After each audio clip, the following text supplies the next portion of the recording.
যে জুবিন গাৰ্গে যে ন্যায় নাপায় সেই কথা বহু পূৰ্বে নিশ্চিত হৈছিল আৰু আমাৰ ভিতৰুৱা খবৰ অনুসৰি মুখ্যমন্ত্ৰী মহোদয়ে যেতিয়া তেওঁলোকে আগতীয়াকৈ জামিনৰ ব্যৱস্থা কৰিব বিচাৰিছিল সেই সময়ত কৈছিল নিৰ্বাচন পাৰ হ'বলৈ দে তহঁতক মই জামিন দিম আৰু সেই ঘটনা এতিয়া আখৰে আখৰে প্ৰমাণ হৈছে যিহেতু নিৰ্বাচনৰ ভোট গ্ৰহণৰ পিছতে আজি শ্যামকানু মহন্তই জামিনৰ বাবে আবেদন কৰিছে ফাষ্ট ট্ৰেক কোৰ্টত অৰ্থাৎ তাৎক্ষণিকভাৱে তেখেতক জামিন দিয়া হ'ব আৰু এই ঘটনাটো এটা ফুচফাচলৈ ৰূপান্তৰ কৰিব মুখ্যমন্ত্ৰী তথা বিজেপি দলে অসমৰ বাবে ইয়াতকৈ আৰু দুৰ্ভাগ্যজনক কোনো কথাই হ'ব নোৱাৰে আমি সঁচাকৈয়ে অসমবাসী হিচাপে লজ্জিত হৈছোঁ এনেধৰণৰ আমাৰ এজন হিয়াৰ আমঠু জুবিন গাৰ্গৰ হত্যাৰ পিছত তেখেতৰ তদন্তৰ ক্ষেত্ৰত এনেধৰণৰ পাতল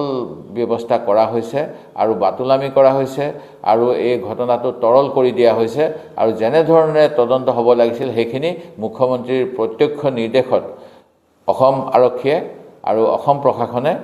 ইয়াক নৎসাত কৰিলে আৰু আমি বিচৰা ধৰণে তদন্তৰ ব্যৱস্থা নকৰিলে অতি দুৰ্ভাগ্যজনক ঘটনা যিকোনো খবৰৰ বাবে যোগাযোগ কৰক আমাৰ এই নম্বৰত 9181 307 2221